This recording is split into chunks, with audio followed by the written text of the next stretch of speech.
During the First World War, a good watch was an absolute necessity.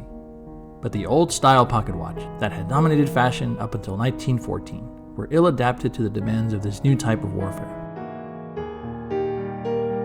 A pocket watch required two hands to operate efficiently, whether it was winding it or resetting the time. The situation was unacceptable to fighting men who not only needed to be able to reference the time quickly and easily, but also needed to have the rifles in hands at all times. Because wristwatches were emerging prior to the First World War, watchmakers of this time didn't use special wristwatch-specific movements for trench watches.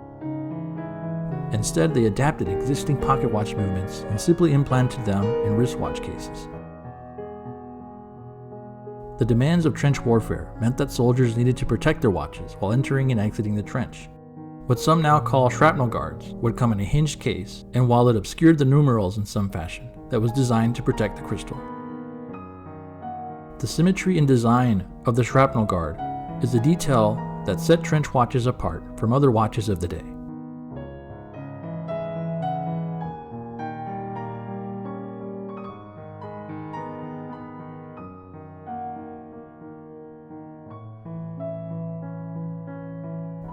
One of the first changes that watchmakers did was relocate the 12-position crown to the 3-position where it remains to this day on nearly all wristwatches. The trench watch had to overcome the rough realities of battlefield condition. Dust, mud, and water were omnipresent hazards in trench warfare.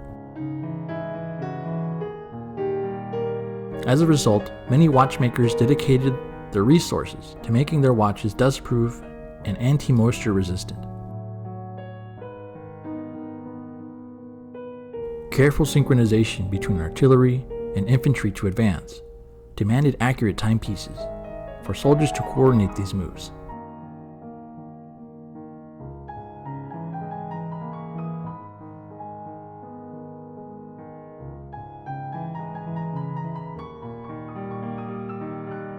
The war to end all wars changed the way men annihilated one another, and the world of watches was changed forever.